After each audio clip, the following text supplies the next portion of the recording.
Législatif, des appartements privés jusqu'au travers des hémicycles, Mathieu Schwartz et Marc Garmirian ont enquêté dans les moindres recoins des palais nationaux, sans oublier bien sûr d'aller dans les circonscriptions. C'est l'hémicycle du Sénat, entre deux séances. C'est chanté, ça. Visite guidée par un ancien élu nostalgique. Viens, je vais te montrer l'amiral. Je vais te montrer Pasqua, viens. Il est là à droite. Viens voir Pasqua, ton copain. Il est là. Tu l'as vu? Je l'ai vu, oui. Qu'est-ce qui vous manque? C'est le lieu, c'est la fonction, l'ambiance. Le Sénat est une maison extraordinaire. C'est la courtoisie, ce qui est énorme. Dans les débats, on a la manière. Il n'y a pas d'invective, il n'y a pas de chahut. L'Assemblée nationale à peu près à la même heure, brouhaha, caméras et journalistes, sortis d'une séance agitée pour les députés. A priori, on s'embête plus au Sénat qu'à l'Assemblée. Donc, ça me paraît plus dynamique, l'Assemblée nationale. C'est là que ça se passe. Est-ce que vous allez souvent au Sénat? Est-ce que vous aimeriez être sénateur? Sénateur? Ah non, pas du tout. Et pourquoi? Qu'est-ce que... Parce que c'est pas très intéressant, sénateur. Pas intéressant, c'était un peu une maison de retraite, là. L'Assemblée, c'est lamentable. Et vous aimeriez être député? Ah, pas du tout, pas du tout. Alors là, moi j'ai voulu être député. 3 fois j'ai été candidat, 3 fois battu. Et puis je suis devenu sénateur. Eh ben, tu rends hommage au ciel que merci, c'est que je peux dire. Je veux dire. Bonjour Marie-France. Il y a des échecs qui sont des réussites, tu vois, Alphonse. Et eux, ils nous ont dit qu'ils vous trouvaient un peu raplapla au Sénat. Ah non, nous sommes des sages. Nous réfléchissons. 2 chambres, 2 ambiances, c'est le Parlement français chargé de voter les lois. D'un côté, le Sénat, son épaisse moquette rouge, ses dorures et ses 321 sénateurs élus pour 9 ans par d'autres élus. Parmi eux, Alphonse Arzel, sénateur du Finistère. De l'autre, l'Assemblée nationale, ses petites phrases politiques et ses 577 députés élus directement par les Français tous les 5 ans. Parmi eux, Olivier Darazon, député des Bouches-du-Rhône. Après notre réunion à la mairie tout à l'heure sur la mise en place d'un centre nautique, nous allons descendre... La salle à manger d'Alphonse Arzel, sénateur depuis 16 ans. C'est l'heure du petit déjeuner, exposé du programme de la journée à Madame Arzel. Et collège, bien sûr. Madame, il vous raconte souvent ce qu'il va faire comme ça dans la journée? Ah oui. Ah oui, je lui demande son emploi du temps. Ça vous intéresse? Oui, ça m'intéresse de savoir ce qu'il fait. Il n'est pas à la maison, mais ça m'intéresse de savoir où il est. La maison d'Olivier Darazon à Istres. Il est député depuis les toutes dernières élections de 1993. C'est le départ pour l'école. Vous voulez rentrer à quelle heure? Oh, je ne les verrai pas. C'est-à-dire qu'aujourd'hui, ce matin, je les vois.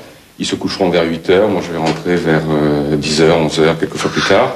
Donc, dans la journée, je ne les verrai pas. Je pense que la grande qualité humaine, c'est de s'adapter. Donc, bon, je fais mon possible pour m'adapter. Et puis, par ailleurs, il y a des côtés assez stimulants et sympathiques. Donc, il s'agit d'arriver à déceler les bons côtés. On a planté un magnolia. Vous voyez, il commence à... Alphonse Arzel est un ancien agriculteur. Il habite Ploudalmézeau, à quelques dizaines de mètres du lieu où il est né. Avant de partir travailler, dernier commentaire sur son jardin, auquel il tient tout particulièrement. Parmi les tuyas et les magnolias, il a une maison avec véranda. Et nous aussi. Vous voyez, alors on chantait ça, et en souvenir de cette chanson, on a planté un magnolia, et ça pousse très bien chez nous. Ça pousse très bien. Olivier Darazon, lui, est énarque. Il est député des Bouches-du-Rhône. C'est un des rares parlementaires à n'avoir aucun autre mandat. Officiellement, un député gagne le salaire d'un cadre supérieur, un peu plus de 31 000 francs nets par mois, dont 25% non imposables. Salut. En réalité, il reçoit nettement plus que cela. On lui verse en supplément pour ses frais 35 000 francs par mois, une enveloppe qu'il peut utiliser comme il veut. Alors ici, c'est le cabinet parlementaire. Là, oui. Pour Olivier Darazon, cette somme sert par exemple à louer des locaux. Cette permanence lui coûte 7 500 francs par mois, sans compter l'investissement de départ en mobilier et fournitures. D'accord. On a fait de briques et de broc, c'est-à-dire qu'on a acheté certains meubles, par exemple ce type de meuble, on a acheté, je crois que ça coûtait 300 francs le siège, si vous voulez. Bon, il y en a une dizaine. Pour l'ensemble, là, je crois que j'ai dû payer ça 4000 francs, ce qui n'est pas très cher pour ce type de bureau. Bon, vous voyez, c'est un matériel de base, hein, je veux dire que c'est pas le luxe. Voilà. Alors, je vous présente Cathy, qui est donc la secrétaire parlementaire. Voici les collaborateurs que lui paye l'Assemblée nationale. Le député a droit à 3 postes d'assistant à plein temps. Et comme ça ne suffit pas, il fait appel aux bonnes volontés. Tout ça, c'est totalement bénévole. Totalement bénévole. Et qu'est-ce qui vous motive, messieurs? Disons quand même, nous avons ces mêmes idées à peu près que le député. Autrement, nous ne serions pas venus chez celui qui ne correspond pas à nos idées. Entrez. Un sénateur a le même traitement qu'un député, le salaire de base, plus l'enveloppe pour ses frais. Voilà. Attention. Et il n'y a personne. Où sont mes collègues? Mais Alphonse Arzel a un avantage. Il est également maire. Il n'a pas d'argent à sortir pour louer une permanence. Il peut utiliser les locaux et la logistique de la mairie. Où sont mes adjoints? Son cumul des fonctions lui permet aussi de gagner un peu plus d'argent. Un peu plus seulement, car pour le salaire, la loi a fixé un plafond à 42 000 francs. Allez-y, docteur, je vous en prie. L'indemnité de sénateur, plus l'indemnité de maire, plus quelques indemnités de syndicats, par exemple, je dépasse donc ce qui est autorisé par la loi. Donc tout ça est retenu à la base. C'est-à-dire que lorsqu'on va me payer mon indemnité de maire, eh bien, on retiendra sur mon indemnité de maire ce qui dépasse les 42 000 et quelques francs. Rendez-vous dans une base militaire pour Olivier Darazon. À l'Assemblée nationale, c'est un spécialiste de la défense. Il fait partie de la commission sur la réforme du service militaire. Ce matin, il vient voir comment les gradés perçoivent les projets de réforme. Je fais partie de cette commission. Globalement, on ne peut pas dire qu'il y ait une inquiétude des personnels militaires de l'armée de l'air. Par exemple, on supprime tous les appels sans les remplacer par rien. Alors là, c'est sûr qu'on s'inquiéterait fortement. Mais là... Moi, je ne suis pas là pour donner des instructions ou des ordres au commandement de l'armée de l'air. Au contraire, je viens m'informer pour ensuite informer les parlementaires ou de la commission ou de la mission sur ces objectifs. Bonjour les enfants. Bonjour. Comment que ça va? C'était pas trop dur? Des classes de la région viennent nettoyer la plage, une manifestation que le sénateur-maire ne peut pas rater. La spécialité d'Alphonse Arzel, c'est l'environnement depuis 1979. Cette année-là, le pétrolier Amoco Cadiz s'est échoué au large de sa commune. Et voilà un second dossier que le sénateur défend régulièrement à Paris, la promotion des langues régionales. Alphonse Arzel a su parler le breton avant le français. On dit au revoir en breton. Ça change du Sénat, hein, ici. C'est sûr, là, c'est vraiment la nature. C'est très complémentaire. Hein. Parce que si vous ne connaissez pas la base, c'est pas la peine de vous la défendre des textes là-haut. Hein. C'est pour ça, là, on a les pieds, comme on dit, dans le territoire, mais on a aussi la tête au Sénat. Pour le député, le rendez-vous suivant est dans un site archéologique. En dehors du week-end, il ne passe que 2 jours par semaine dans sa circonscription, où il doit montrer qu'il a de l'influence. Donc, si tu veux, il y a là une opportunité, après avoir fait une volonté de pousser les choses. Et ici, l'influence, ce serait d'obtenir des subventions à Paris. Il manque 1 million de francs au maire pour aménager ses ruines en site culturel. Mais le député a des relations, le ministre de la Culture s'est déplacé jusqu'ici pour la journée du patrimoine. C'est un bon moyen pour faire passer notre message qu'il y a des difficultés à passer quelquefois à travers des administrations qui ont d'autres objectifs. Et ça, c'est grâce au député que le ministre est venu? Ah oui, c'est pas grâce à moi. Aider les élus locaux, Alphonse Arzel y veille encore plus que le député. Et pour cause, ce sont eux qui élisent les sénateurs. Autour de ces tables, des notables réunis pour un déjeuner avant une inauguration. Les sénateurs sont beaucoup plus tranquilles que les députés, d'abord, ils sont élus pour 9 ans. Tranquilles, jamais de dissolution, rien du tout. Et il n'y a pas de gens débordés ou pas débordés. Vous pouvez très bien avoir un mandat et être peinard ou un mandat et travailler. Moi, comme Alphonse, je fais partie des gens qui bossent. Aujourd'hui, Alphonse Arzel est invité. D'habitude, c'est plutôt lui qui paye. Si moi, sénateur, j'invite comme hier, j'avais des invités, j'ai réglé tout en prenant sur mon indemnité. On a rendez-vous à 2h30 à un peu. Mais ils sont avec nous, hein.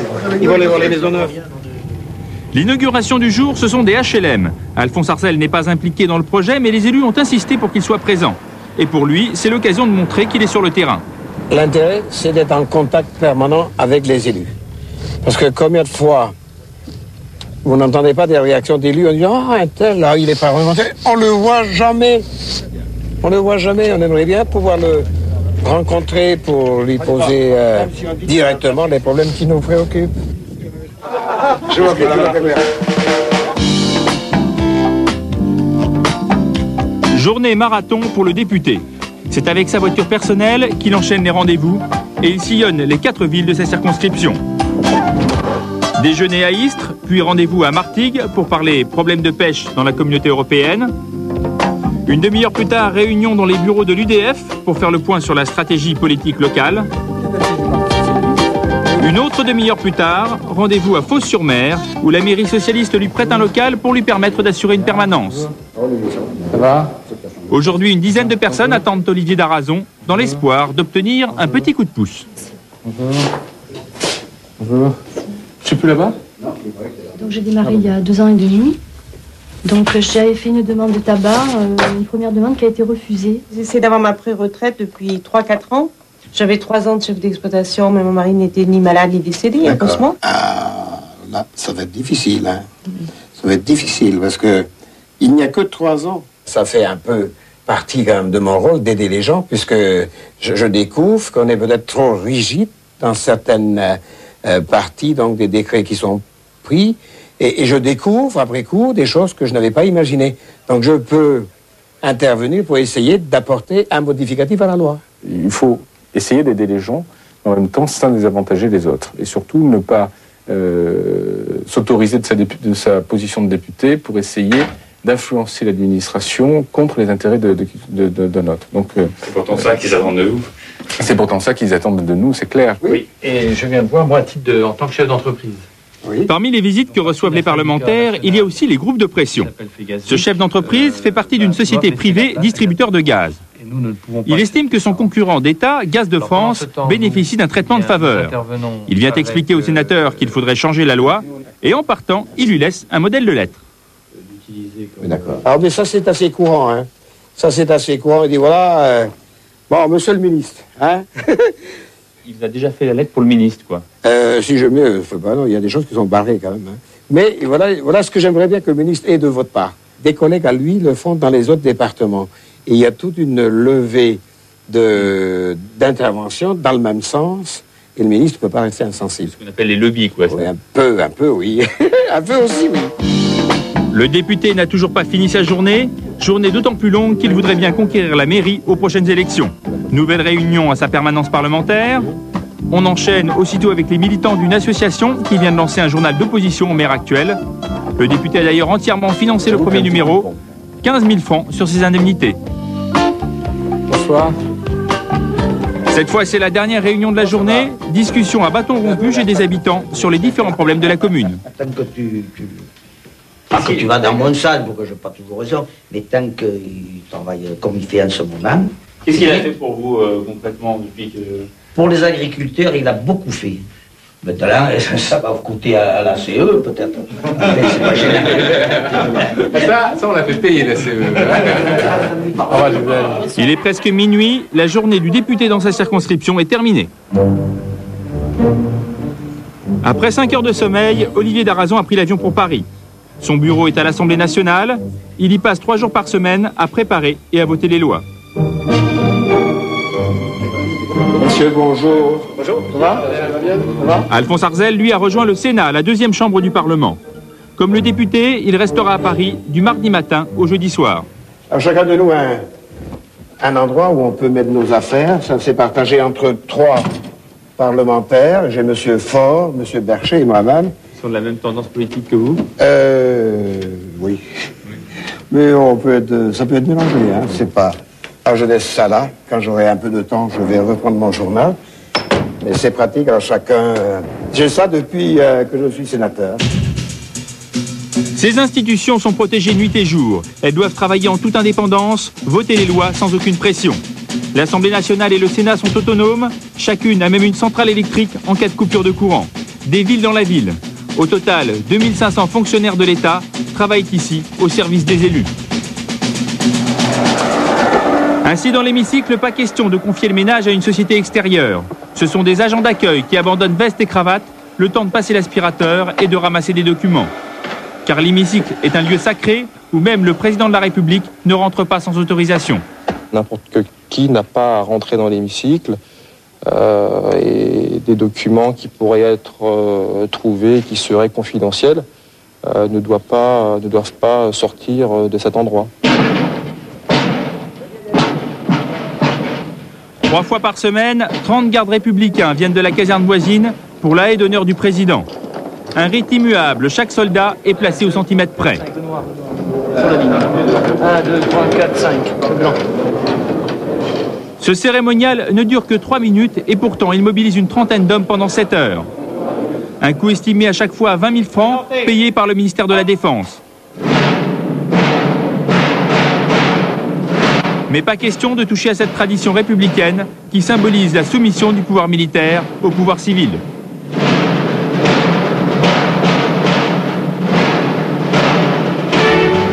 Les députés et les sénateurs travaillent dans de véritables musées. Tout appartient à l'État, les locaux et le mobilier sont mis à la disposition du Parlement. Voici le trône de Napoléon, seul siège sur lequel les sénateurs n'ont pas le droit de s'asseoir. Ici, la plus petite des réparations devient toute une affaire. Tous les 6 mois, on passe une journée à astiquer ce lustre de 300 kilos. L'opération mobilise une quinzaine de personnes, entre les 10 employés des services généraux qui doivent déplacer la table monumentale située en dessous et les électriciens qui changent les ampoules. Pas de loyer à payer pour le Parlement, mais l'entretien est à sa charge. Le Sénat, de loin le plus fastueux des 2 palais, dépense ainsi 90 000 francs par jour pour la conservation de son patrimoine. Et c'est sans compter le jardin du Luxembourg qui coûte à lui seul 140 000 francs par jour. Propriété du Sénat, il emploie 140 personnes à temps plein. Certaines plantes sont aussi précieuses que les dorures du palais. On a par exemple créé une variété d'orchidées Alain Poher en l'honneur de l'ancien président du Sénat. Et on prépare la renémonerie. Un peu plus loin, l'orangerie, où l'on stocke des arbres que l'on sort uniquement en été. De vraies pièces de collection. L'an passé, un camion a cassé une seule branche d'un de ces orangers. L'assurance a remboursé 20 000 francs. Et puis au Sénat, il y a la présidence, un petit palais mis à la disposition de René Monory. Alors, vous êtes ici dans les salons de réception de la présidence du Sénat. Le président du Sénat, qui est aussi le 2e personnage de l'État, doit recevoir au nom de la France et au nom du Sénat un certain nombre de personnalités, souvent des étrangers. Dans ces salons, on a reçu l'an passé 50 chefs d'État et plus de 150 ministres. Pour ces diverses réceptions, René Monory dispose d'un budget de 3 millions de francs par an.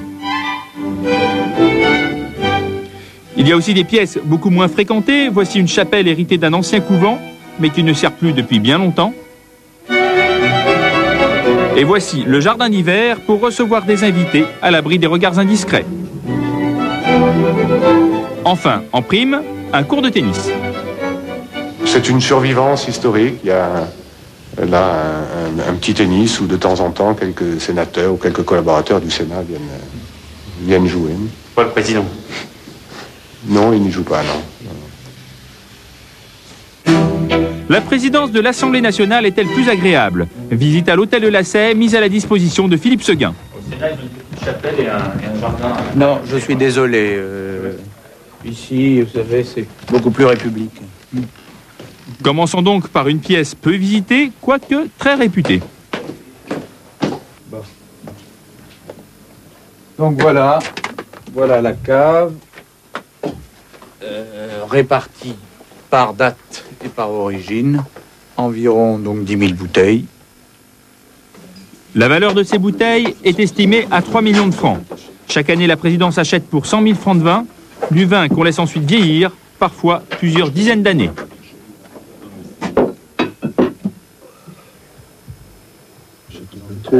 Hop, 69. C'est la plus belle bouteille de la cave. Voilà. Enfin, on n'en a pas beaucoup, hein, soyons francs. Ce sont des pièces quasiment uniques, on doit en avoir 2. Il faut dire qu'aujourd'hui, dans le commerce, c'est quoi? C'est 7 000 francs à peu près la bouteille. Ça. Attention, ne la cassez pas. Et qui est-ce qui va décider de l'ouvrir, celle-là, par exemple? Ça, je préfère vous dire que quand on se présentera devant moi pour me demander si on peut ouvrir cette bouteille, j'y réfléchirai plusieurs fois. Et pour les grandes occasions, l'Assemblée a 3000 m² de salon, 3 fois plus que le Sénat, avec notamment cette immense salle des fêtes qui peut accueillir 200 convives. Elle est utilisée une dizaine de fois par an. Il y a aussi des pièces que d'habitude on ne visite pas. Nous avons demandé à voir le bureau du président. Voilà. Voilà le bureau du président. C'est un beau bureau, mais vous constaterez qu'il est de taille relativement modeste. Hein, c'est un bureau qui mélange le style empire et puis des canapés modernes, avec toujours la télévision, naturellement, et naturellement un président branché directement sur Internet. N'hésitons pas devant la modernité. Autre signe distinctif, sur chaque meuble, un très grand nombre de médailles reçues en cadeau. C'est vrai qu'en 3 ans, il a accumulé plusieurs centaines de médailles. Et comme il ne les rapporte pas chez lui, on les stocke dans son bureau, dans les appartements, on les stocke où on peut. Porte dérobée. Voici maintenant les parties privées des présidences. On commence par le Sénat, une chambre que René Monory n'utilise presque jamais.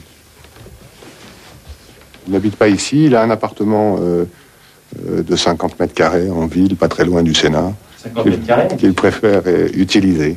La chambre qu'on a fait refaire, non pas pour son usage, puisque comme je vous le dis, il n'y réside pas du tout, mais parce qu'elle avait des tapisseries, etc., des rideaux qui commençaient à être usés, et reste en dehors de ça juste une petite salle de bain là, bon, qui en elle-même, vous le voyez, ne présente pas beaucoup d'intérêt. Donc, c'est un appartement relativement petit et mal disposé. Loin des appartements du président, Alphonse Arzel rejoint son bureau. Est-ce que je peux? La quasi-totalité des parlementaires ne travaillent pas dans les dorures. Chaque élu a droit à un petit bureau, parfois très bruyant et sans air conditionné, qu'il doit partager avec ses assistants parlementaires. Là, vous êtes 2 sur le bureau, là. Là, oui. Ouais. Ah oui. Il y a des sénateurs où il y a 2 assistants ou assistantes qui travaillent avec le sénateur. C'est pas pratique, non? C'est un peu serré, quoi. Et vous avez dormi dans ce bureau-là? Oui, pendant 6 mois, j'ai dormi là. Ah oui, bon... Et alors, je suis dans un sac de couchage là-dessus. C'est nul. C'est nul, mais les élus ont d'autres avantages. Comme ils n'ont pas de logement de fonction, on leur fait des prêts très intéressants, à 2% d'intérêt, pour s'acheter un pied-à-terre. Et c'est ce qu'a fait Alphonse Arzel depuis qu'il est sénateur.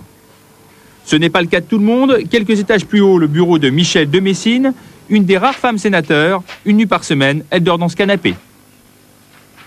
Eh oui, il n'y a pas grand-chose d'autre. Hein. Là, c'est quand même assez précaire. C'est très, bon, c'est très joli, mais c'est quand même précaire.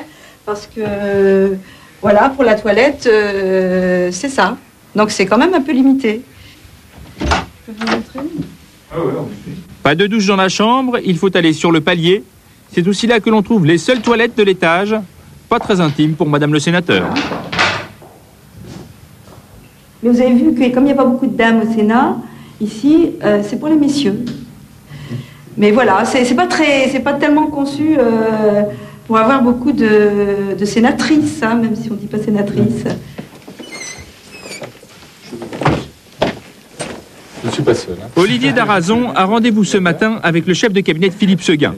L'ambiance est détendue, c'est pour une bonne nouvelle. Il est nommé rapporteur de la mission sur le service militaire. Il s'agit maintenant de mettre au point son agenda. L'après-midi, le jeudi 2 mai, toute la journée.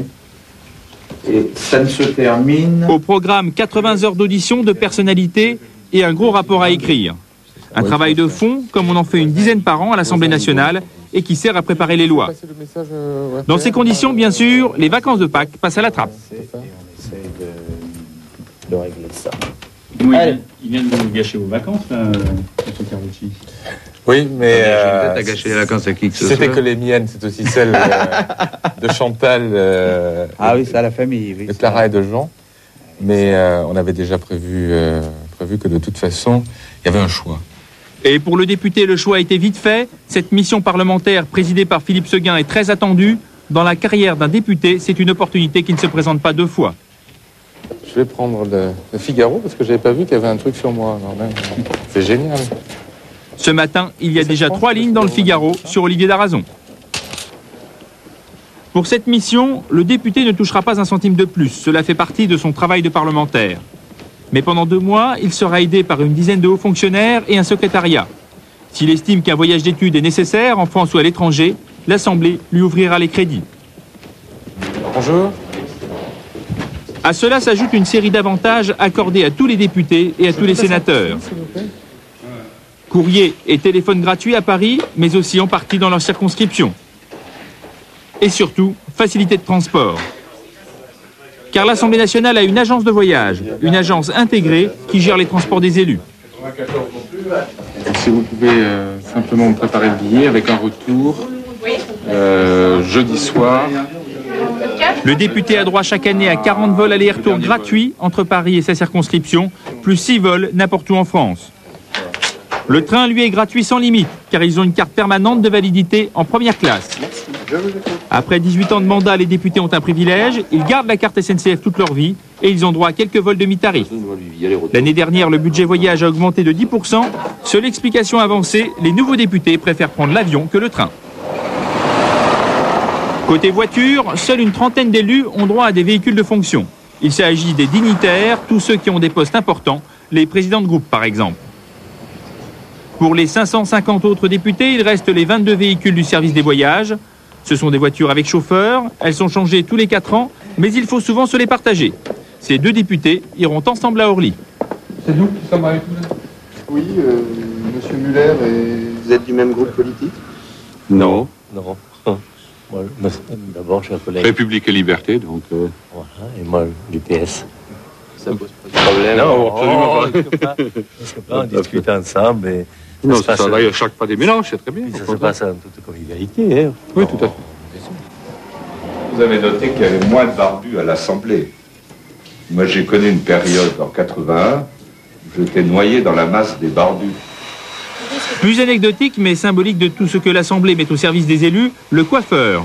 Cette fois c'est payant mais pas très cher, 75 francs la coupe. Et c'est bien pratique entre 2 séances quand on n'a pas eu le temps de passer chez son coiffeur préféré. Ce matin c'est le cas d'André Rossino, député maire de Nancy. Oui, parce que là, ils sont toujours prioritaires, les députés. Hein. Tandis que dans un salon de leur circonscription, ils arrivent, ils sont obligés de prendre la fuite. On est mieux traité qu'à Paris. Non, mais dites donc, qu'est-ce que c'est que ça? Ça m'étonnerait. Mieux, c'est pas possible. Aussi bien, peut-être, mais pas mieux. Jamais. Beaucoup moins fréquenté que le salon de coiffure et beaucoup plus difficile à trouver, il est un autre lieu où certains élus passent volontiers une demi-heure. C'est sous l'Assemblée nationale, dans l'ancien abri anti-aérien.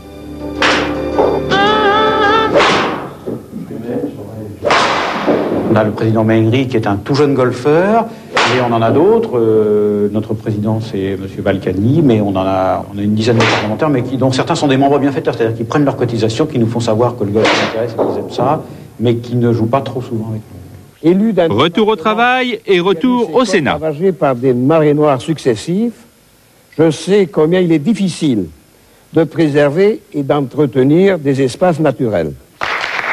Après avoir passé la matinée en commission à préparer un projet de loi, Alphonse Arzel vient de faire une intervention de 8 minutes sur le patrimoine maritime. Marcel, tu sais, les discours courts font bouger les cœurs, les discours longs font bouger les chaises. Voilà. Pour travailler, les sénateurs ont exactement les mêmes avantages que les députés. Des billets d'avion gratuits aux coiffeurs, en passant par le restaurant. Voilà. Chaque assemblée a en effet un restaurant réservé aux élus. Alphonse Arzel y mange tous les jours quand il est à Paris. Le repas revient à 120 francs, mais les sénateurs n'en payent que 80. Le reste est payé par le Sénat. C'est de la bonne viande en général. En principe, oui, parce que nos sénateurs sont assez difficiles. Ils sont assez à cheval sur la bonne tablette. Alors, combien coûtent l'Assemblée nationale et le Sénat? Ces grosses machines au service des élus vont dépenser cette année au total plus de 4 milliards de francs. Est-ce trop ou pas assez? En tout cas, ce n'est jamais discuté. Pour le comprendre, il faut savoir comment est fait le budget. Les hommes qui décident de tout, ce sont ces questeurs, 3 parlementaires élus par leur père dans chaque assemblée. Payés 8 000 francs de plus que l'élu de base, ils ont droit à un appartement et une voiture de fonction. Ce sont les personnages les plus importants après le président. Ce sont eux qui ont la haute main sur les finances. Aucune dépense ne leur échappe. Une fois par an, les questeurs des 2 assemblées se réunissent ensemble et ils décident du budget dont ils ont besoin. Un budget qui n'est jamais remis en cause par le gouvernement et jamais contrôlé, c'est une règle de base. Dès qu'on a eu des assemblées parlementaires, il a bien été établi que pour assurer l'autonomie et la liberté de ces assemblées, il fallait surtout pas que le pouvoir exécutif puisse les contrôler. Sinon, à partir du moment où le pouvoir exécutif contrôle les assemblées, elles ne sont plus libres, donc elles ne peuvent plus légiférer en toute indépendance. Les assemblées sont autonomes. Donc elles font ce qu'elles veulent et personne ne les contrôle, pas même la Cour des comptes. Il y a ici une commission, ici dans les deux assemblées, une commission composée de députés à l'Assemblée et de sénateurs au Sénat, qui est chargée de vérifier et d'apurer les comptes. C'est-à-dire qui joue le rôle de la Cour des comptes. Mais la Cour des comptes ne vient pas se mêler des affaires du Parlement. Ainsi, le Sénat a décidé de se payer l'année dernière un circuit interne de télévision. Mesdames, Mesdemoiselles, Messieurs, bonjour et bienvenue sur le plateau de télévision du Sénat. 35 millions de francs d'investissement pour du matériel de pointe, un studio, une salle de conférence et des postes de télé dans tous les bureaux. Demain, cela devrait permettre de créer une chaîne parlementaire commune avec l'Assemblée. Pour l'heure, ces équipements sont encore sous-employés. Vous vous rendez compte, c'est moi qui fais visiter la régie aux sénateurs. Les sénateurs sont en tout cas très fiers de leur nouvelle installation. Ce matin, le journaliste parlementaire Fernand Tavares leur propose une visite de la régie. Indépendamment l'une de l'autre. Bonjour.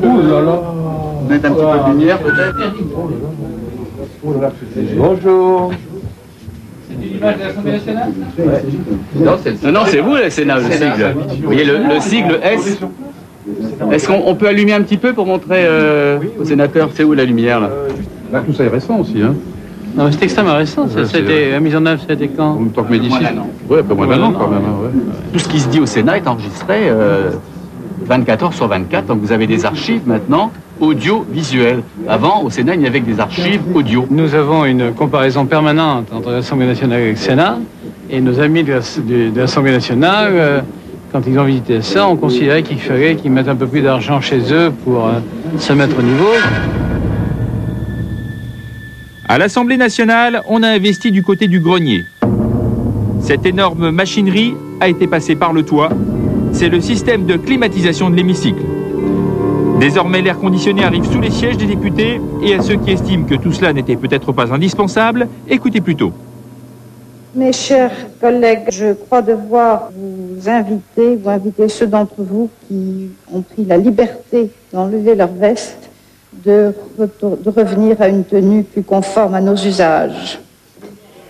Je voudrais qu'on indique à Monsieur le Président de l'Assemblée nationale, qui s'est peut-être offusqué de voir certains d'entre nous enlever leur veste, qu'il serait souhaitable que nous ayons enfin une climatisation, car Madame le Président, il arrive à certains d'entre nous de siéger nuit et jour dans cette salle. Et croyez-moi, supporter une veste, ça n'est pas toujours facile. De dépenses de fonctionnement en investissement, les assemblées ont pris la mauvaise habitude d'augmenter leur budget souvent plus vite que l'inflation. Et cette année, la presse n'a pas manqué de le souligner, plus 6% d'augmentation. Ce qui est en cause, ce sont les dépenses de personnel, plus 34% à l'Assemblée nationale. Explication, les deux chambres ont décidé de créer un troisième poste d'assistant parlementaire pour chaque élu. Et à ceux qui en font un objet de polémique, le président du Sénat, René Monory, répond que c'est un mauvais procès. Vous savez, un parlementaire, il fait bien son travail. Il a son travail à Paris, son travail dans sa province. Et je vois beaucoup de chefs d'entreprise, de petites et moyennes entreprises, qui gagnent plus cher que les sénateurs et qui n'ont plus de collaborateurs. Donc, il ne faut pas non plus surdimensionner cette décision, qui est tout à fait modeste par rapport à beaucoup de parlements étrangers. Mais l'autonomie de gestion a pourtant eu de vrais dérapages. C'est l'affaire du trésor des assemblées, des milliards de francs amassés quasi clandestinement pendant 20 ans. Il y a 3 ans, la presse apprend avec stupéfaction que chaque assemblée s'est constitué un magot qui n'apparaît pas dans les budgets. Des sommes qui ont été mises de côté par les questeurs. Le premier à avoir découvert ce matelas est un député socialiste, membre de la commission de contrôle. C'était de l'ordre de 6 milliards. Pour l'Assemblée. Ah oui, l'Assemblée. Je me suis renseigné pour savoir ce qu'il en était autant qu'on pouvait se renseigner et il m'a semblé qu'avec les mêmes raisonnements appliqués au Sénat, on arrivait à 8 milliards. L'histoire commence à la fin des années 60. Le général de Gaulle est alors président de la République. Il organise un référendum qui met directement en cause l'existence du Sénat. On veut supprimer un Sénat qui a su, quand il le fallait, s'opposer au pouvoir et qui, lui, n'est aux ordres de personne. Les sénateurs se sentent menacés. Inquiets pour l'indépendance financière de l'institution, les questeurs constituent discrètement une cagnotte. On veut nous Quelques années plus tard, les questeurs de l'Assemblée trouvent l'idée fameuse et se mettent eux aussi à constituer des réserves. Ce n'est que 20 ans plus tard, lorsque Laurent Fabius est président de l'Assemblée, que cette pratique est découverte. Le député Pierre Bourguignon propose une solution. Moi, ce qui m'a paru d'équité, c'est qu'il arrive à un moment où ces réserves sont trop fortes et ne sont pas contrôlables par l'Assemblée considérée. Et comme c'est de l'argent de l'État, d'une manière ou d'une autre, il faut mieux que ça revienne à l'État. Et l'Assemblée rend l'argent. D'abord très discrètement, en cachant cette somme dans des lignes budgétaires sous le nom de recettes diverses. Et puis une fois que la polémique éclate tout à fait ouvertement, en plusieurs versements. Sous la pression de l'État, Laurent Fabius et ses successeurs, Henri Emmanuelli et Philippe Seguin, vident donc presque toute la cagnotte. De ce trésor, il reste aujourd'hui un hôtel, acheté pour loger les députés de province, et un oreiller de 660 millions de francs tout de même, que l'Assemblée nationale se réserve pour les dépenses imprévues. Quant au Sénat, il a gardé son trésor. Après négociation, le Palais du Luxembourg passe un marché avec l'État. Il ne rend pas l'argent, mais il en demandera moins. Témoignage du sénateur Michel Charasse. À l'époque, il était ministre du Budget et il était allé réclamer l'argent au Sénat. Ce que le président du Sénat et les questeurs du Sénat ont dit à l'époque, ils ont dit, bon, ben, très bien, l'Assemblée, compte tenu de ses règles de gestion propre, reverse une partie de ses excédents de trésorerie. Il a dit, nous, au Sénat, nous réserverons ce que nous estimons notre excédent de trésorerie en réclamant chaque année moins d'argent au budget de l'État pour le financement de nos caisses de retraite ou de nos systèmes de prêts, etc. Autrement dit, pour la retraite de ces anciens élus et fonctionnaires, le Sénat ne demande plus un centime à l'État. Désormais, c'est l'argent mis de côté qui produit des intérêts et alimente les caisses de retraite. 1, 2, 1, 2, 1. Autonomie des budgets, autonomie de fonctionnement, les assemblées ont même une autonomie militaire. Ces hommes sont les seuls soldats de France qui ne dépendent pas du président de la République. C'est l'armée de René Monory, chaque assemblée a la sienne. Voilà, donc on est à votre disposition. Vous allez bien? La battue. Très bien, ça va? merci, tout va bien. Le soir, opération spéciale, la battue pour fermer le jardin. Tous les postes, vous commencez la battue. Désormais, et jusqu'à demain matin, le Luxembourg est un terrain militaire. Philippe Séguin, le Parlement est autonome, on l'a vu dans ce reportage, vous décidez vous-même avec les questeurs de votre budget, il y a un contrôle interne et puis ensuite plus de contrôle. Est-ce que finalement ça vous paraîtrait pas normal qu'il y ait un contrôle au moins de la Cour des comptes, un magistrat indépendant de la Cour des comptes qui puisse contrôler les dépenses du Parlement? Je suis d'accord avec votre analyse. D'ailleurs, notre rencontre est la preuve même de ce que, après le rapport de la Commission des comptes sur les comptes de l'Assemblée nationale, il y a toujours un contrôle. Il y a le contrôle de l'opinion publique.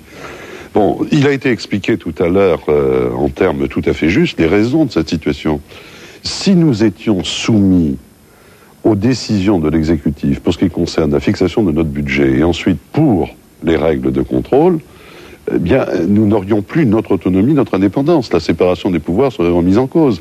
Rien ne serait plus facile à un gouvernement pour faire taire une assemblée que de lui couper les vivres totalement ou partiellement. Séparation avec l'exécutif, oui. Un contrôle de la Cour des comptes, rien ne l'exclurait. Alors attention, les questeurs ne sont pas seuls à faire le budget. Au moment du budget, ils sont accompagnés de représentants de la Cour des comptes. Mais ensuite, parce que la Cour des comptes elle-même est dans une position, d'assistance du Parlement pour ce qui concerne ses fonctions habituelles, la tradition est que nous faisons ce contrôle nous-mêmes. Alors cela dit, il y a problème. C'est la raison pour laquelle j'ai décidé, dès que j'ai été en fonction, que notre rapport annuel serait un rapport public. Et vous avez vu que c'était un rapport efficace. Oui, ça vous l'avez vu. Parce que si ça n'avait pas été la Commission des comptes de l'Assemblée nationale qui avait découvert les fonds placés, personne ne l'aurait fait à sa place. Et personne, peut-être, n'aurait eu le courage de les dénoncer. Jacques Chirac a eu cette phrase sur l'État modeste. Vous avez soutenu sa campagne. Il a souhaité, lui, à l'Élysée, supprimer quelques rites républicains pour donner l'image d'un État modeste. Est-ce que vous reprendriez cette formule? Est-ce que vous feriez la même chose, par exemple, à l'Assemblée? Il n'a pas tout supprimé. Hein. Non, il n'a pas tout supprimé. Non, mais il y a quelques jours plutôt, j'ai accompagné le président de l'Assemblée nationale tunisienne à l'Élysée pour une audience. Il a été salué par des gardes républicains qui étaient là. Hein. Tout n'est pas supprimé. Maintenant, il y a des choses qui ont été supprimées et je crois que ça va dans le bon sens. Pour autant, un État, fût-il modeste, a besoin de constituer une référence, a besoin de symboles, en un mot. Après tout, une chaîne comme la vôtre a son habillage. Hein.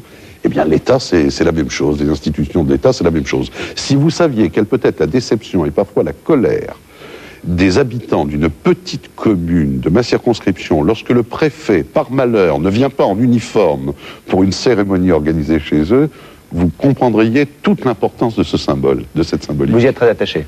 Oui, je crois que ça a une signification.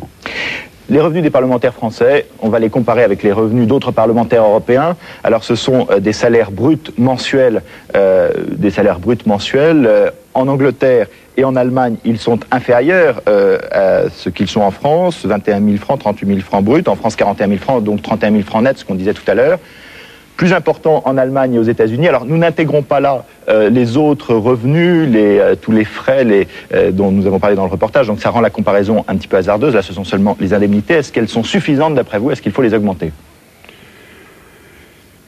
Ce serait m'exposer au risque d'impopularité que de vous dire qu'il faut les augmenter. Si vous le pensez franchement? Pour autant, je crois qu'il faut qu'un parlementaire ait les moyens d'assumer son mandat et qu'on n'est pas dans une situation d'excès en France. Voilà. D'ailleurs, je ne sais pas si vous donnerez ces chiffres, lorsqu'on essaye de savoir combien coûte finalement à chaque citoyen en fin d'année un parlementaire français, on se rend compte qu'il coûte 4 fois moins qu'un parlementaire américain, 2 fois moins qu'un parlementaire européen. C'est dire que franchement, il n'y a pas d'excès dans notre pays. Le salaire du speaker de la Chambre des communes, qui est l'équivalent du président de l'Assemblée nationale, est payé le double du député anglais. Est-ce la même chose en France? Non, ça n'est pas la même chose, puisque si vous considérez... En fait, j'ai une indemnité propre de président de l'Assemblée, mais elle est à peu de choses près comparable à l'indemnité de fonction qui est versée aux députés. Enfin, l'indemnité de fonction, l'indemnité de secrétariat. Concrètement, ça veut dire que vos revenus comparés à ceux d'un député de... Il doit y avoir une différence de l'ordre de 15 à 20%. De 15 à 20%. Chaque mois, vous avez votre revenu de président de l'Assemblée nationale. On dit que vous êtes, avec le président Monory, l'homme politique, enfin la fonction que vous représentez, l'homme politique qui a l'indemnité la plus forte, même supérieure à celle du président de la République. Oui, mais c'est de l'ordre de 70 à 75 000 francs par mois en net. Alors, les parlementaires en France, et c'est une particularité, cumulent des mandats. C'est une particularité très française. Est-ce que vous avez l'impression que... c'est pas une exclusivité française. C'est pas une exclusivité, c'est une particularité. Oui. Non, est-ce que ça ne nuit pas à la qualité du travail législatif? Finalement, est-ce qu'ils ne sont pas députés à mi-temps quand ils sont en même temps en maire? C'est un sujet extraordinairement complexe. Et je vais vous faire un aveu. Moi, j'ai varié sur le problème. Vous étiez? Moi, j'étais contre tout cumul. Pour les cumuls. Vous voyez, je ne m'y retrouve pas. Et aujourd'hui, je suis plutôt contre. Mais il y a du pour, il y a vraiment du pour et du contre. Dans le pour, il y a le lien obligatoire avec les réalités du terrain. Dans le contre, il y a ce que vous avez dit. Encore que on trouve de quoi justifier une thèse et son contraire. Aujourd'hui, vous êtes plutôt contre. Prenez l'exemple du président de la commission des lois de l'Assemblée nationale, M. Pierre Mazot. Il n'a qu'un mandat. C'est un homme qui se consacre corps et âme à son travail. Mais à l'inverse, prenez le président de la commission des lois du Sénat. Il a un autre poste, il est président du Conseil général, et pourtant, c'est un des hommes qui est considéré comme étant de ceux qui travaillent le plus au Sénat. C'est dire que ça n'est pas directement lié au cumul, l'assiduité et la qualité du travail accompli. Alors maintenant, c'est lié, comment dirais-je, à une autre spécificité française, qui est ce qu'on appelle le croisement des financements, les financements croisés. Je m'explique.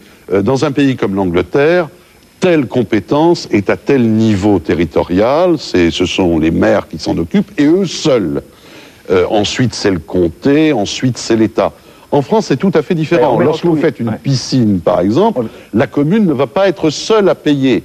Il va y avoir souvent une participation du département, une participation de la région, voire une participation de l'État, quand ça n'est pas une participation européenne. C'est pas très efficace, tout ça? Non, c'est peut-être pas efficace, mais c'est une très vieille tradition.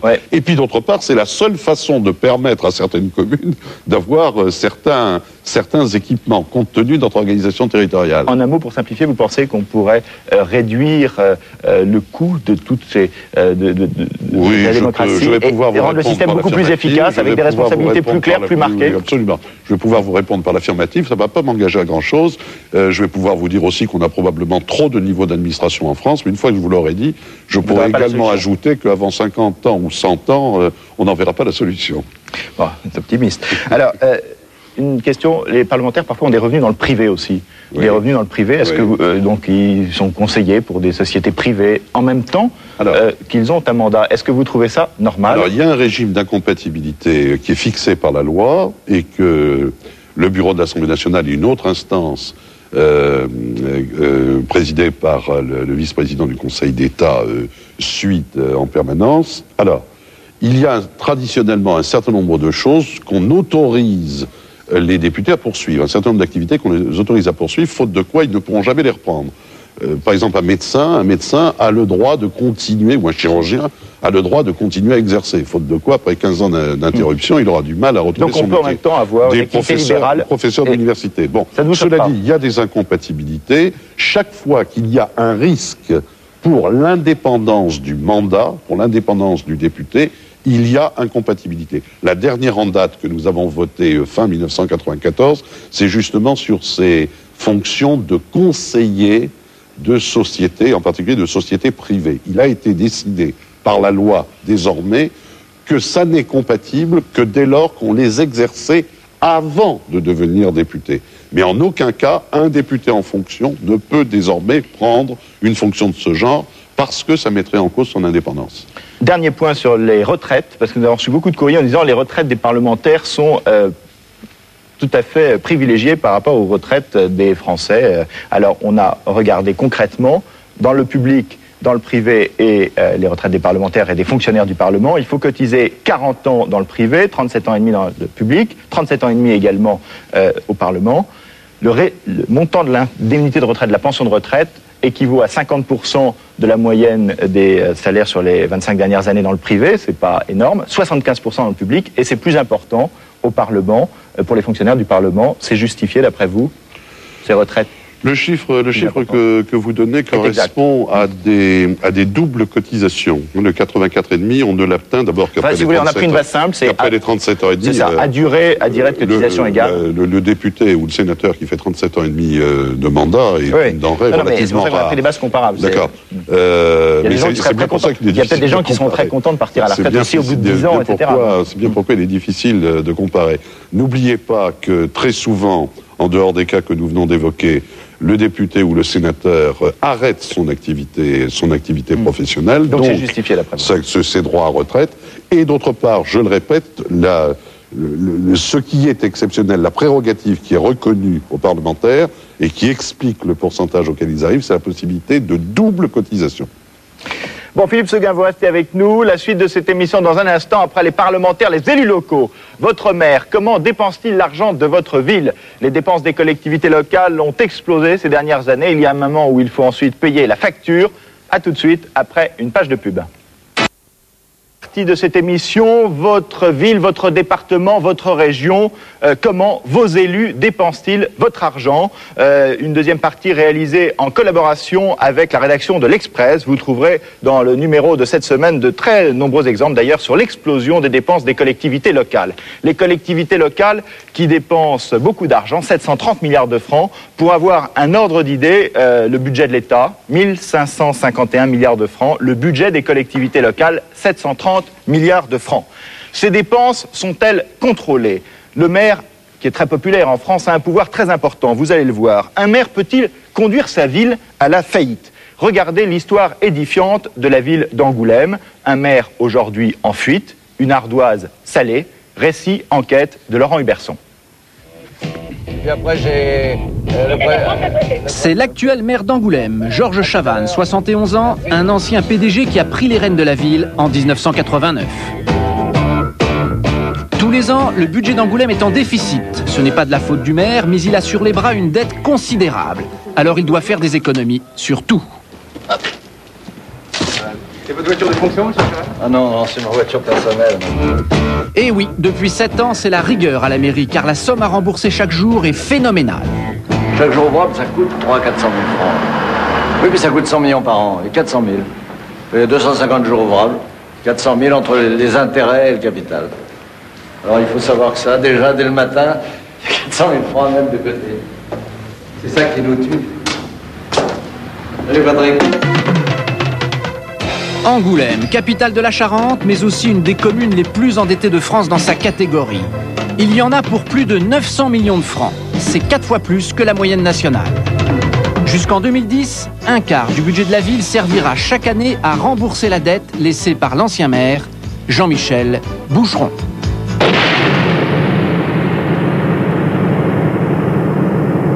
Est-ce que le nom de Jean-Michel Boucheron évoque quelque chose pour vous? Ah oui, oui, ça, Dieu sait.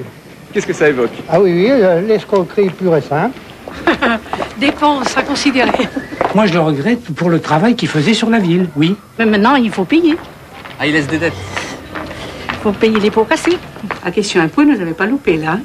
Ah ça, ils ont doublé en 2 ans, 3 ans. Et la dette de la ville? Ah ben, elle était énorme. 25 000 francs par tête de pipe. Vous devez lui en vouloir, alors. Certains lui en veulent, mais d'autres le regrettent. Jean-Michel Boucheron, nous l'avons retrouvé. Il est actuellement en fuite en Argentine. Pour sa défense, il affirme avoir réussi à dynamiser une ville qui ronronnait. Mais à quel prix? Dette colossale, investissement disproportionné, tout commence en 1977. Cette année-là, à la surprise générale, la liste socialiste qu'il dirige emporte Angoulême, une ville traditionnellement de droite. Il vient à peine de fêter ses 31 ans, le jeune instituteur va désormais diriger une commune de 50 000 habitants. Et c'est l'état de grâce. Le nouveau jeune maire est transfiguré, il se révèle brillant, charismatique. Son ancien adjoint aux finances est encore sous le charme. Un animateur formidable d'équipe, plein d'idées, voulant aller vite, voulant agir. Et écoutez, il connaît sa ville par cœur, c'est un vieil Angoumoisin de souche.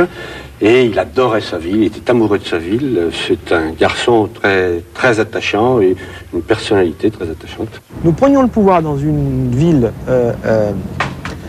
très conservatrice, très traditionnelle, avec un élan populaire très fort, beaucoup de jeunes derrière nous qui voulaient que ça change, il fallait changer. Changer, à l'époque, c'était on pouvait difficilement faire autrement que changer en empruntant. Emprunter, car Jean-Michel Boucheron a de très grandes ambitions pour Angoulême. Son slogan à l'époque, c'est « Changer la ville pour changer la vie ». Alors il décide de réhabiliter entièrement le vieux centre historique qui était quasiment laissé à l'abandon. On a fait toute la voirie. On a fait toute la voirie, on a fait tout l'éclairage, L'assainissement qui a été refait. Et si c'était une opération de combien la rénovation du... Ça, je n'aime pas d'annoncer de chiffres. Un ordre de grandeur, c'était de l'ordre de plusieurs milliards, oui. Plusieurs milliards. Plusieurs milliards investis, on comprend que l'ancienne municipalité reste très populaire dans ce quartier. Avant que ça soit rénové ici, comment était l'état du quartier? Oh, très bien. C'est M. Bouchon qui a fait beaucoup de choses à Angoulême. Je suis très contente avec lui. Mais vous savez que la ville est très endettée maintenant à cause de lui. Ah oui, ça c'est dommage. Ah non, je ne vais pas faire planter. Mais Madame Peralta ne dira pas de mal de Jean-Michel Boucheron, car outre le quartier, la mairie a aussi réhabilité les logements. Jean-Michel Boucheron a fait racheter 125 appartements, les plus modestes, un investissement de 250 millions. Tous rénovés et reloués sans augmentation aux anciens locataires. Loyer 1000 francs par mois pour ceux de pièces au lieu de 1500 francs au prix du marché. Un loyer qui ne couvre pas toutes les charges, du coup la mairie subventionne un cadeau signé Boucheron. Il est très sympathique. Il a beaucoup fait pour la ville. Le reste, vous savez, hein, ça nous regarde vraiment pas mal. Autre largesse de Jean-Michel Boucheron, il embauche à tour de bras à la mairie. Il y a combien d'employés? Nous sommes... Attendez, hein, je préfère vous donner des chiffres tout à fait exacts. C'est que le sujet reste encore très sensible. Aujourd'hui, on est moins nombreux et on se souvient de cette époque avec nostalgie. Donc vous regrettez un peu l'époque Boucheron?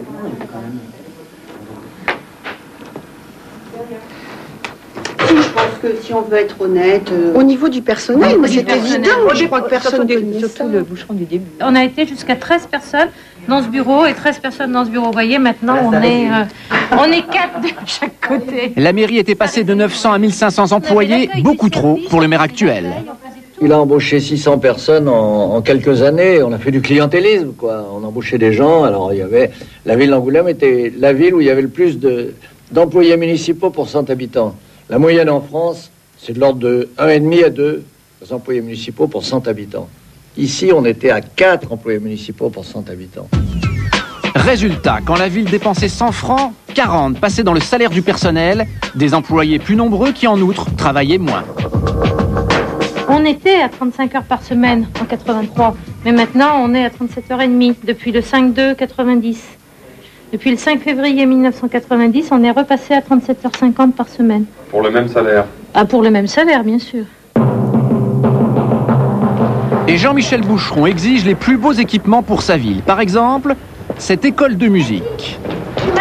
Ce qu'on fait de mieux, 37 disciplines, salle de cours pour 1500 élèves, un bâtiment splendide mais disproportionné. Un élève sur 2 n'habite pas Angoulême, ils viennent des communes voisines, des communes qui n'ont rien payé. Angoulême a financé seule une école à la taille de toute l'agglomération. L'investissement qui est fait dans la ville-centre profite inévitablement à toutes les communes alentours. C'est tel est le cas pour les stades, les piscines, cette école, le théâtre, etc. Et j'en oublie. Mais les communes alentours n'en payaient pas? Voilà. Les communes alentours ne paient pas. C'est Angoulême qui paye. Devinez comment? Par l'emprunt. De 1977 à 1985, la dette de la ville a pratiquement quadruplé. Elle passe de 168 millions de francs à 645 millions. Mais la commune se dote en un temps record d'équipements de plus en plus nombreux. Tout un secteur piétonnier en plein centre, des mini-crèches, des parcs, des jardins. Elle transforme des usines désaffectées en maisons des associations ou encore en école nationale des arts. Rien n'est vraiment trop beau pour Angoulême.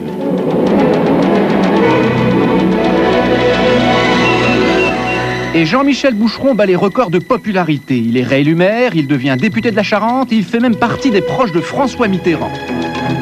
Ici, à la gauche du président, visite de la ville. Un président qui met bien Angoulême, il est né à Jarnac, à quelques kilomètres de là.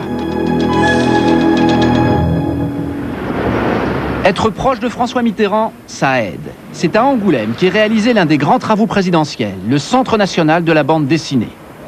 Un splendide bâtiment high-tech, valeur 68 millions de francs financé par l'État.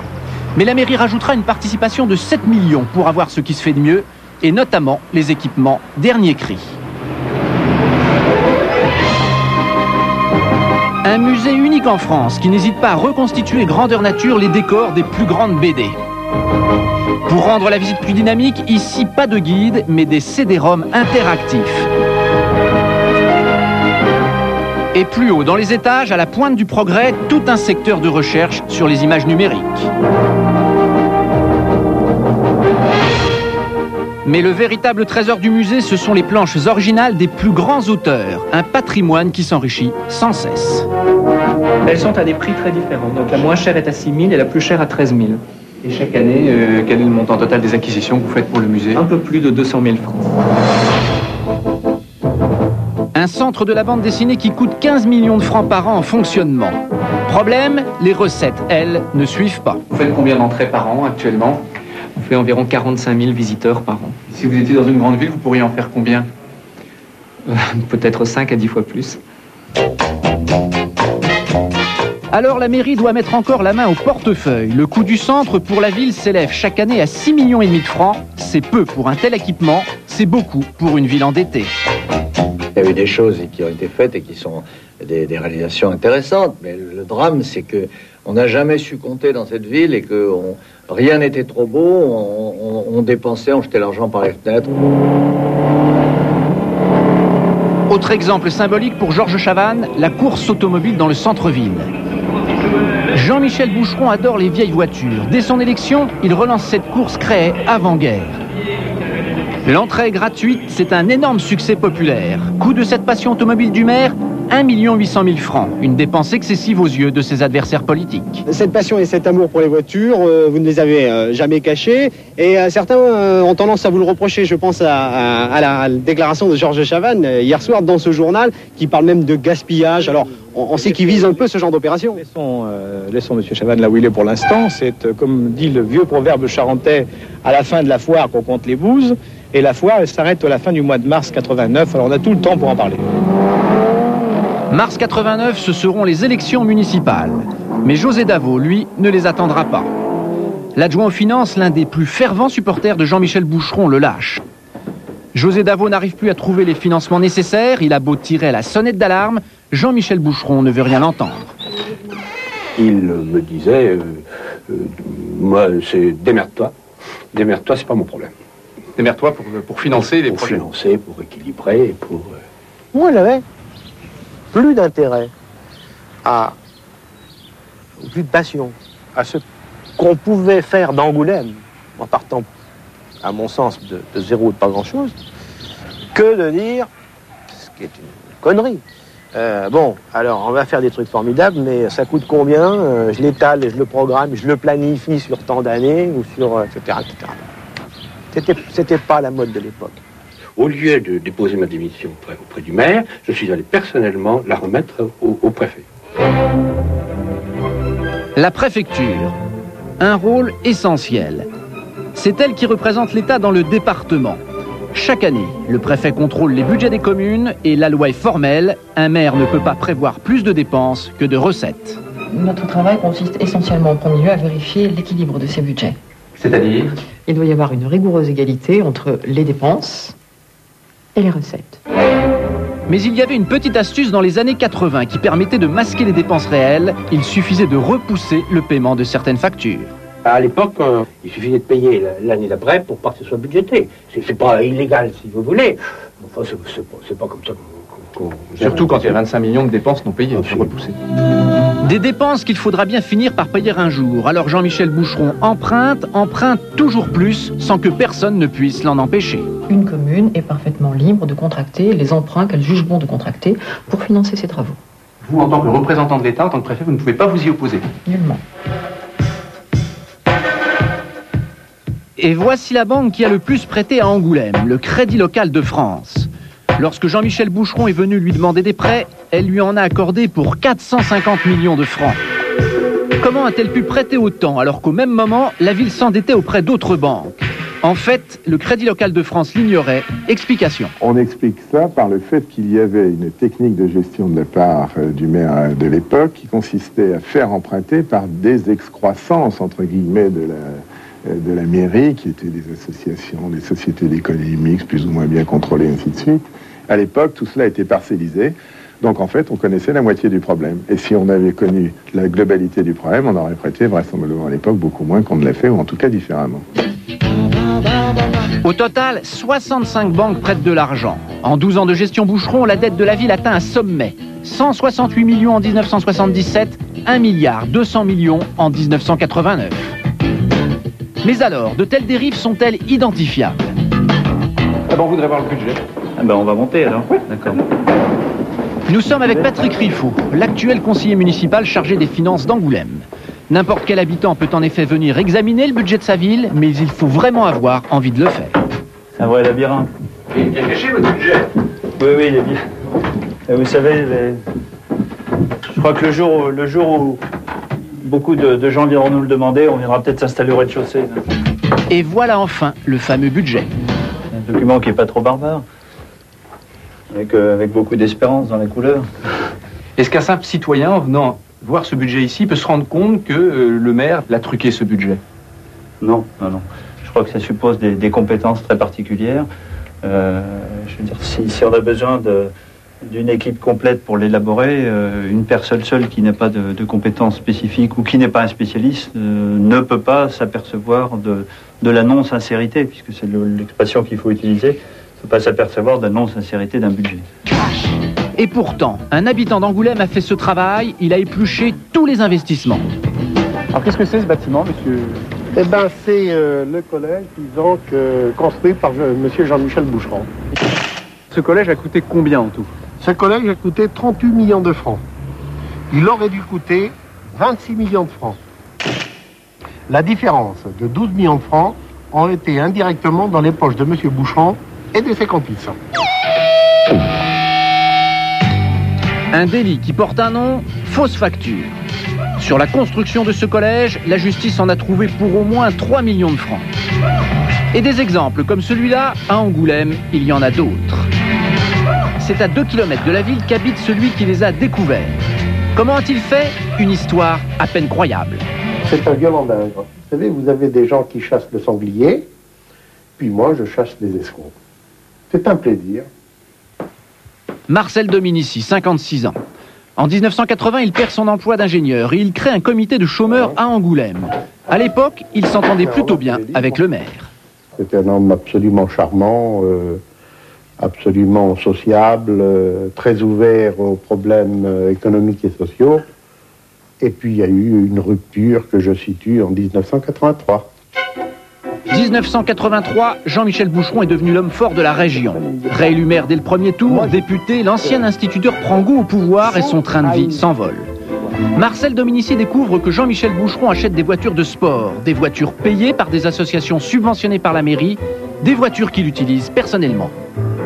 Il l'a acheté avec l'argent des contribuables, indirectement, ça c'est très important de le dire. Puis il les faisait réparer avec l'argent des contribuables. Et puis, donc, il les revendait en faisant des plus-values. Après les voitures, les voyages. Toujours via des associations subventionnées par la ville, le maire s'offre un safari au Zimbabwe, 147 000 francs, un séjour en Tunisie, 27 000 francs, et une croisière en Grèce, 126 000 francs. Scandalisé, Marcel Dominici décide de fouiller un peu plus les comptes. Dans sa cave, transformée en bureau, il expertise les dépenses de la municipalité et il découvre tout un réseau de surfacturation. Des travaux réalisés pour la ville étaient payés trop cher. Comme partout, il y avait un versement de bachiches. Alors, vous pensez bien que les entreprises, elles acceptaient de verser des bachiches que si elles les étaient surpayées. Donc, elles surfacturaient. Tout était surfacturé. Tout était surfacturé. Quand je suis arrivé ici, on a réussi à faire baisser les investissements classiques d'éclairage public, d'assainissement, de l'eau, de 50%. Fun, baby. Exemple typique, la privatisation de l'eau. La mairie a donné le marché à une entreprise qui reversait 6% de ses recettes à une société de fausses factures proche de Jean-Michel Boucheron. Et puis il y a eu le marché des transports publics. Le constructeur d'autobus Renault Véhicule Industriel, RVI, a dû passer par un intermédiaire, la SCCA. RVI a obtenu le contrat contre une commission de 2%. La SCCA, c'était aussi une société de fausses factures proche de Jean-Michel Boucheron. Des sociétés toutes domiciliées à la même adresse à Paris, à côté de la Madeleine, et Jean-Michel Boucheron en était un salarié fictif. Patiemment, Marcel Dominici a sorti une à une les fausses factures. Une fois que le dossier était ficelé, ça me prenait 3 mois, 4 mois, 6 mois, 1 an.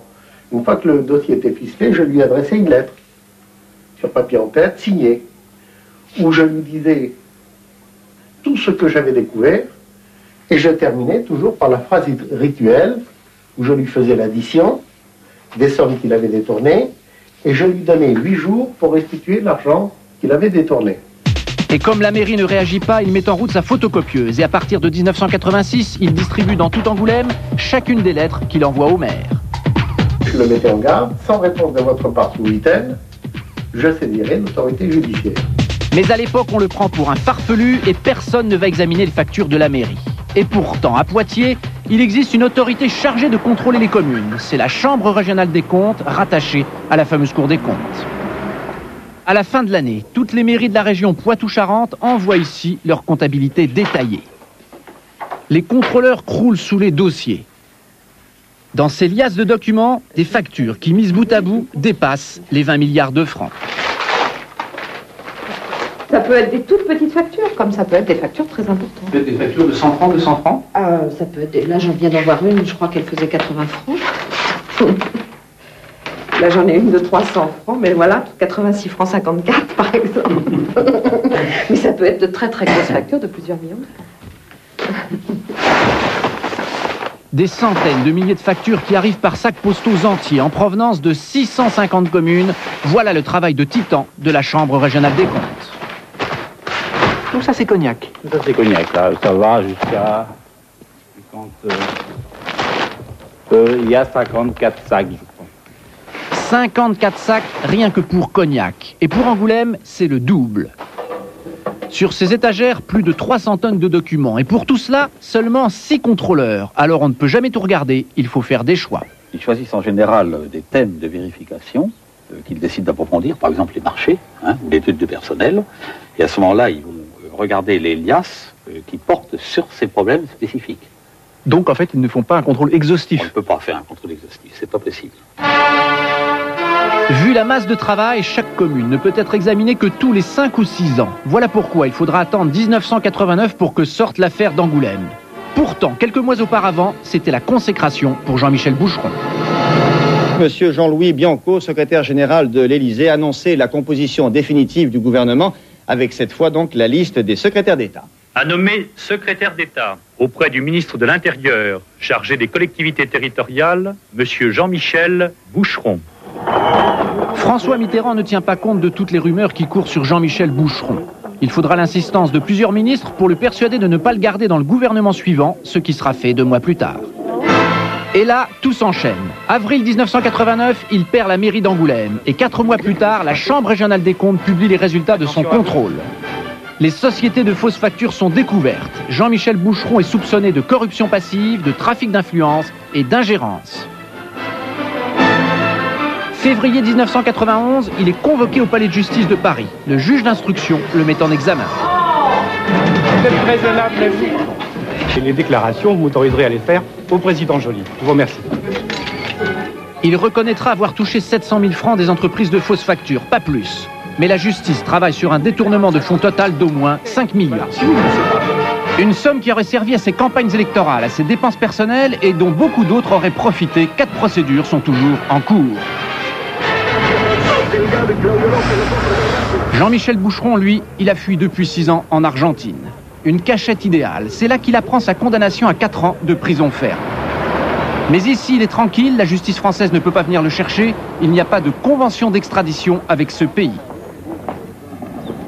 Pour vivre, il a monté un petit restaurant dans ce quartier. Il a fait faillite et depuis, plus de nouvelles. Nous l'avons retrouvé en pleine ville. Il travaillerait comme consultant d'entreprise, mais impossible d'en savoir plus ni d'aller chez lui. Il assume sa gestion et la dette, mais il refuse absolument d'évoquer les détournements de fonds. Ça m'intéresse pas. Si vous parlez de ça, je ne parle pas. Ce que je veux dire, c'est qu'Angoulême n'a pas échappé à des surcoûts qui ont servi même peut-être à des campagnes électorales. On est là. Si on est là pour parler.